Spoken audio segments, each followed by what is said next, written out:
ഒരറിവ് അറിവാണെന്ന് സമ്മതിക്കണമെങ്കിൽ അതിന് 4 ഭാഗങ്ങൾ വേണം. ഒന്നാമത്തെ ഭാഗം അറിവ് സ്വീകരിക്കുക എന്നുള്ളതാണ്. ഒരാളുടെ വായിൽ നിന്ന് കേട്ട അറിവായിരിക്കാം, ഒരു പുസ്തകത്തിൽ നിന്ന് വായിച്ച അറിവായിരിക്കാം, യൂട്യൂബ് വീഡിയോ കണ്ട് കിട്ടിയ അറിവായിരിക്കാം, എവിടെന്നെങ്കിലും കിട്ടിയ ഒരു അറിവ്. ഇപ്പോൾ ഞാൻ ഈ പറയുന്ന അറിവ് തന്നെ നിങ്ങൾ വെച്ചോളൂ. എവിടെന്നെങ്കിലും ഒന്ന് അറിയുക എന്നുള്ളതാണ് ഒന്നാമത്തെ സ്റ്റെപ്പ്. ഒരു വിഷയം അറിയുന്നു. സീക്കിംഗ് ഓർ ലേണിംഗ് എന്ന് പറയുന്ന പ്രോസസ്സ്, അതാണ് അതിൻ്റെ ഹെഡിങ്. എന്നാൽ ഞാനിവിടെ ഒരു കാര്യം പറയുന്നു എന്നുള്ളത് കൊണ്ട് ഇത് സത്യമാകണമെന്നുണ്ടോ? ഞാൻ ഈ പറയുന്ന കാര്യം ഞാൻ മാത്രമേ പറഞ്ഞിട്ടുള്ളൂ എന്ന് വിചാരിച്ചോ? ആദ്യമായിട്ട് ഇത് ഞാൻ പറയണമെന്ന് വിചാരിച്ചോ? അങ്ങനെയെങ്കിൽ നിങ്ങൾക്കൊരു വിശ്വാസക്കുറവുണ്ടാവും, അല്ലേ? ഒരു മനുഷ്യനിൽ നിന്നും ഒരു അറിവ് നമ്മൾ സ്വീകരിക്കുന്നു, അല്ലെങ്കിൽ ഒരു ഗ്രന്ഥത്തിൽ നിന്നൊരു അറിവ് നമ്മൾ സ്വീകരിക്കുന്നു. അറിവ് സ്വീകരിക്കൽ അഥവാ ലേണിംഗ് സീക്കിംഗ് എന്നുള്ളതാണ് ഒന്നാമത്തെ സ്റ്റെപ്പ്. രണ്ടാമത്തെ step critical analysis or churning. അതാണ് കേട്ട അറിവിനെ തിയററ്റിക്കലി അല്ലെങ്കിൽ കൗണ്ടർ ക്വസ്റ്റ്യൻസ് ചോദിച്ചുകൊണ്ട്, ആ അറിവിൻ്റെ ഒപ്പോസിറ്റ് അറിവുകൾ ചോദിച്ചുകൊണ്ട് ആ അറിവിൻ്റെ പരിശുദ്ധി അളക്കുക, ആ അറിവിൻ്റെ ലോജിക്സ് പരിശോധിക്കുക, ആ അറിവിൻ്റെ പ്രായോഗികത പരിശോധിക്കുക, ആ അറിവിൻ്റെ കാലപ്പഴക്കം പരിശോധിക്കുക, ആ അറിവിൻ്റെ ശാസ്ത്രീയത പരിശോധിക്കുക, ദേശകാല പരിമിതികളിൽ ആ അറിവ് ഡയലൂട്ടഡ് ആവുമോ എന്ന് പരിശോധിക്കുക. ചിലപ്പോൾ ഇവിടെ പ്രാക്ടിക്കലാക്കുന്ന ഒരു അറിവ് മറ്റൊരിടത്ത് പോകുമ്പോൾ പ്രാക്ടിക്കലായിരിക്കില്ല. അങ്ങനെ ആ അറിവിൻ്റെ പരിമിതികളെക്കുറിച്ചും ആ അറിവിൻ്റെ പവറിനെ കുറിച്ചൊക്കെ നല്ലപോലെ പഠിക്കുക. ക്രിട്ടിക്കൽ അനാലിസിസ് ഓർ ചേണിംഗ് എന്നുള്ളതാണ്. ഇതിൽ 2 രീതിയിൽ ചേൺ ചെയ്യണം. ഒന്ന്, ആ കേട്ട അറിവ് നമ്മൾക്ക് ഉപയോഗിക്കുവാൻ കൊള്ളാമെന്ന് തോന്നിയാൽ നമ്മൾക്ക് വേണ്ടി നമ്മൾ ചിന്തിക്കണം, എതിരാളിയായിട്ട് ചിന്തിക്കരുത്. ആ അറിവ് ഞാൻ സ്വീകരിക്കുകയാണെന്നുണ്ടെങ്കിൽ ആ അറിവിൽ എന്തൊക്കെ ഗുണങ്ങളുണ്ട്, ആ അറിവ് എത്ര നല്ല അറിവാണ്, അങ്ങനെ അതിൻ്റെ പോസിറ്റീവ് സൈഡുകൾ നല്ലപോലെ ചിന്തിക്കണം. മറ്റൊന്ന്, ആ അറിവിൻ്റെ ഓപ്പോസിറ്റ് സൈഡുകൾ നമ്മൾ ചിന്തിക്കണം. നിങ്ങളൊരു അറിവ് കേട്ട് കഴിഞ്ഞാൽ ഇതിൻ്റെ ഓപ്പോസിറ്റ് ലോകത്ത് ആരെങ്കിലും പറഞ്ഞു വെച്ചിട്ടുണ്ടോ എന്നുള്ളതും കൂടെ അന്വേഷിച്ചാൽ മതി, പിടികിട്ടും. നിങ്ങൾക്ക് സെർച്ച് ചെയ്യാവുന്നതാണ്. ഓപ്പോസിറ്റ് അറിവുകൾ ഡെഫിനറ്റ്ലി ഉണ്ടാവും. ഇപ്പോൾ ഒരു ഉദാഹരണത്തിന്, സ്ത്രീകൾ പുരുഷന്മാരെ ഭയന്നിട്ടാണോ ജീവിക്കുന്നത് എന്ന് നിങ്ങളൊന്ന് ഗൂഗിൾ ചെയ്ത് നോക്കുക. അപ്പോൾ ഗൂഗിളിൽ ചിലപ്പോൾ പറയാൻ സാധ്യതയുണ്ട്, yes, most of all womens are എന്ന് പറഞ്ഞിട്ട്. ഞാനൊരു ഉദാഹരണം പറഞ്ഞാട്ടെ, ഇതിങ്ങനെ ആവണമെന്നില്ല.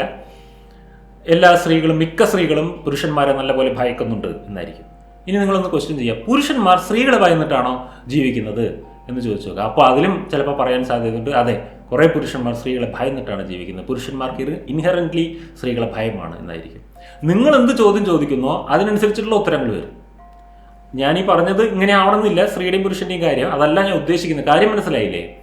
അതായത് നമ്മൾ ഏത് സൈഡാണോ ആഗ്രഹിക്കുന്നത് ആ സൈഡിനുള്ള ആൻസർ കിട്ടും. അങ്ങനെയാണ് അതുണ്ടാവുക. അപ്പോൾ ഈ ക്രിട്ടിക്കൽ അനാലിസിസ് ചെയ്യുക ഒരു അറിവിൻ്റെ മേലെ, അതിൻ്റെ യുക്തി പരിശോധന നടത്തുക അറിവിൻ്റെ മേലെ. അശാസ്ത്രീയമായ അറിവുകളെ അവിടെ വെച്ച് തന്നെ നമ്മൾ തള്ളിക്കളയുക. അശാസ്ത്രീയമായ അറിവ് എന്ന് എന്തിനാണ് പറയുക? ഏതെങ്കിലും ചില വ്യക്തികളുടെ അനുഭവം ഒരറിവല്ല. കുറച്ച് വ്യക്തികൾക്ക് അനുഭവമുണ്ട് എന്നുള്ളത് ഒരറിവല്ല. ഇപ്പോൾ ഒരു പ്രത്യേക കിണറിലെ, നമ്മുടെ നാട്ടിലൊരു കിണറുണ്ട്, ആ കിണറിലെ വെള്ളം കോരി കുടിച്ചപ്പോൾ അവിടെയുള്ള 50 പേരുടെ പനി മാറി എന്ന് വിചാരിച്ചു.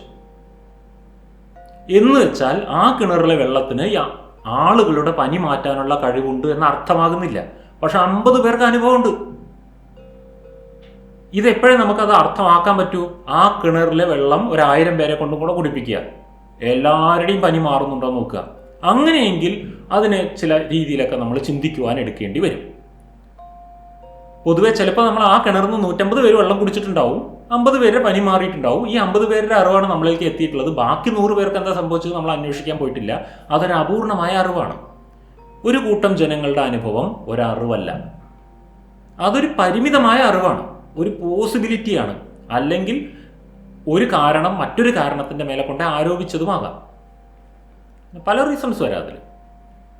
അപ്പോൾ അറിവിനെ ക്രിട്ടിക്കൽ അനാലിസിസ് ചെയ്യേണ്ടത് ആവശ്യമാണ്. അപ്പോൾ ഒരു കൂട്ടം ജനങ്ങളുടെ അറിവ്, ഒരു കൂട്ടം ജനങ്ങളുടെ അനുഭവം എന്നത് ഒരറിവല്ല. ചില ആളുകൾ, നിങ്ങളിങ്ങനെ പറഞ്ഞാൽ ശരിയാവില്ല, എൻ്റെ അനുഭവമാണ് എന്ന് പറഞ്ഞിട്ടൊക്കെ ചില കാര്യങ്ങൾ നമ്മൾക്ക് വ്യക്തമാക്കി. നിങ്ങളുടെ അനുഭവമാണെന്ന് വിചാരിച്ചിട്ട് അത് ശരിയാവാൻ പറ്റുമോ? നിങ്ങൾക്ക് എന്തും അനുഭവിക്കാൻ പറ്റും. നിങ്ങൾ എല്ലാ ദിവസവും ഈ മായാവിയിലെ ലുട്ടാപ്പി ഉണ്ടല്ലോ, ഈ ലുട്ടാപ്പിനെ കുറിച്ച് ഇങ്ങനെ ചിന്തിക്കുക, ഈ ലുട്ടാപ്പിനെ ആരാധിക്കുക, ഈ ലുട്ടാപ്പിക്ക് വേണ്ടിയിട്ട് മന്ത്രങ്ങൾ ഉണ്ടാക്കി ചൊല്ലുക, ഈ ലുട്ടാപ്പിനെ തന്നെ ധ്യാനിക്കുക. ഇത് നിങ്ങൾ സ്ഥിരം ചെയ്തുകൊണ്ടിരുന്നാൽ നിങ്ങൾക്ക് ഒരു ദിവസം ലുട്ടാപ്പിയുടെ ദർശനം കിട്ടും, ലുട്ടാപ്പിയുടെ കുന്തത്ത് കയറി നിങ്ങൾ പറക്കും, ഒക്കെ നിങ്ങൾക്ക് സംഭവിക്കും. ഇതാണ് അനുഭവം.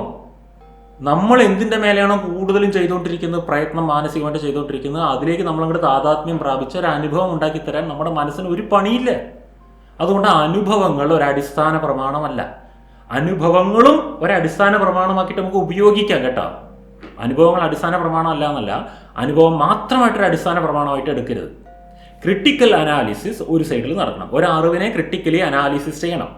മറ്റൊന്ന് അനുഭവം ഉണ്ടായിരിക്കണം, മറ്റൊന്ന് പ്രാക്ടിക്കാലിറ്റി ഉണ്ടായിരിക്കണം.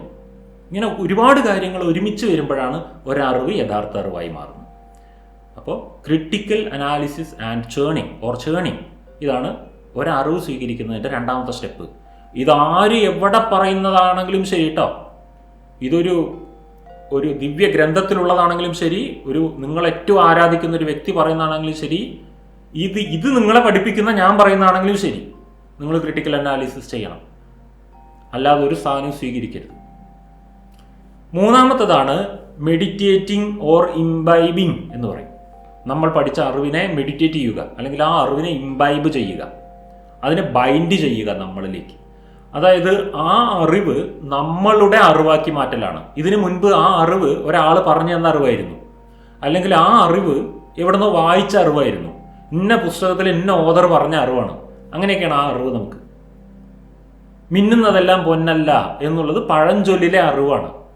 അത് നമ്മുടെ അറിവായി മാറണമെങ്കിൽ അതിനെക്കുറിച്ച് ചിന്തിച്ചും അതിൽ മുഴുകിയും അതിനെ ധ്യാനിച്ചും അതിൻ്റെ വിവിധ ഉദാഹരണങ്ങൾ സഹിതം അവനെ മനസ്സിലാക്കി കൊടുത്തും സ്വയം അവനവനിലേക്ക് ആ അറിവ് ഇങ്ങനെ അലിഞ്ഞു ചേരുന്നൊരവസ്ഥ. നമ്മളൊരു ഭക്ഷണം കഴിച്ച ശേഷം ആ ഭക്ഷണം ദഹനേന്ദ്രിയത്തിൽ കിടന്ന് ദഹിച്ച് അതിലെ വൈറ്റമിൻസും മിനറൽസും നമ്മുടെ ബോഡി അബ്സോർവ് ചെയ്ത് നമ്മുടെ ബോഡിയാക്കി മാറ്റുന്നത് പോലെ ഒരു അറിവ് നമ്മുടെ മനനേന്ദ്രിയത്തിൽ പോയി പെട്ട് കഴിഞ്ഞാൽ മനനേന്ദ്രിയത്തിൽ കിടന്ന് മനനം ചെയ്ത് ദഹനേന്ദ്രിയത്തിൽ ദഹനം ചെയ്യുന്ന പോലെ മനസ്സിൽ മനനം ചെയ്ത് ആ അറിവിൽ നിന്ന് ആവശ്യമുള്ളവയെ വലിച്ചെടുത്ത് അനാവശ്യമായവയെ തള്ളി, ശരീരം എങ്ങനെയാണോ ഭക്ഷണത്തിൽ നിന്ന് ആവശ്യമുള്ളവയെ വലിച്ചെടുത്ത് അനാവശ്യമായതിനെ മലമാക്കി പുറന്തള്ളുന്നത്, ഇതുപോലെ നമ്മൾ അറിഞ്ഞ അറിവിലെ കൊള്ളാവുന്നവയും തള്ളാവുന്നവയും ഏതൊക്കെയാണെന്നുള്ളത് മനസ്സിലാക്കിയിട്ട് നമുക്ക് പറ്റുന്നവയിലേക്ക് മാത്രം പ്രയാണം ചെയ്യുന്നൊരവസ്ഥയാണ്.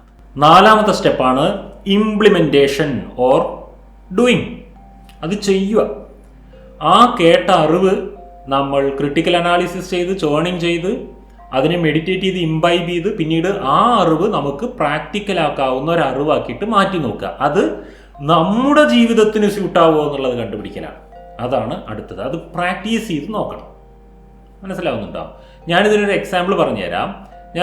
നമ്മുടെ ഓഫ്ലൈൻ മെഡിറ്റേഷൻ ഇവൻറ്റിൽ ഇമേജറി മെഡിറ്റേഷൻ പഠിപ്പിച്ചു, ഗ്രൗണ്ടിങ് മെഡിറ്റേഷൻ പഠിപ്പിച്ചു, പ്രോഗ്രസ് റിലാക്സേഷൻ മെഡിറ്റേഷൻ പഠിപ്പിച്ചു, മൈൻഡ്ഫുൾനെസ് മെഡിറ്റേഷൻ പഠിപ്പിച്ചു, പല മെഡിറ്റേഷൻസും പഠിപ്പിച്ചു. അപ്പോൾ അതിലൊരാൾ ചോദിച്ചു, ഇതിലത്തെ ഏതാ നല്ല മെഡിറ്റേഷൻ? അപ്പം ഞാൻ പറഞ്ഞു, നല്ല മെഡിറ്റേഷൻ എന്ന് പറഞ്ഞൊരു മെഡിറ്റേഷനേ ഇല്ല. ഈ ചോദ്യമേ തെറ്റാണ്. ആ ചോദ്യം ചോദിക്കരുത്. ഇതിലേത് മെഡിറ്റേഷനാണ് എനിക്ക് പറ്റിയ മെഡിറ്റേഷൻ എന്നാണ് ചോദിക്കാൻ പാടുള്ളൂ. അപ്പോൾ നിങ്ങളെന്താ ചെയ്യേണ്ടത്? ഇത്രയും മെഡിറ്റേഷൻസ് നിങ്ങളെ പഠിപ്പിച്ചു തന്നു. ഇതിലേത് മെഡിറ്റേഷനാണ് നിങ്ങൾക്ക് നല്ല എക്സ്പീരിയൻസ് ഉണ്ടാക്കിയത്, അനുഭവം ഉണ്ടാക്കിയത്? ഏത് മെഡിറ്റേഷനാണ് നിങ്ങൾക്ക് കുറച്ച് ശാസ്ത്രീയമായിട്ട് തോന്നിയത്, നിങ്ങളുടെ യുക്തിക്ക് ബോധ്യപ്പെട്ടത്? ഏത് മെഡിറ്റേഷനാണ് നിങ്ങളുടെ സാഹചര്യങ്ങൾക്ക് അനുയോജ്യമായത്? ഏത് മെഡിറ്റേഷനാണ് നിങ്ങൾക്ക് ഇൻട്രസ്റ്റിംഗ് ഉണ്ടാക്കുന്നത്? ഇതൊക്കെ മനസ്സിലാക്കിയിട്ട് നിങ്ങൾ അതൊന്ന് പ്രാക്ടീസ് ചെയ്ത് നോക്കുക. വേണമെങ്കിൽ എല്ലാം പ്രാക്ടീസ് ചെയ്ത് നോക്കൂ ഓരോ ആഴ്ച.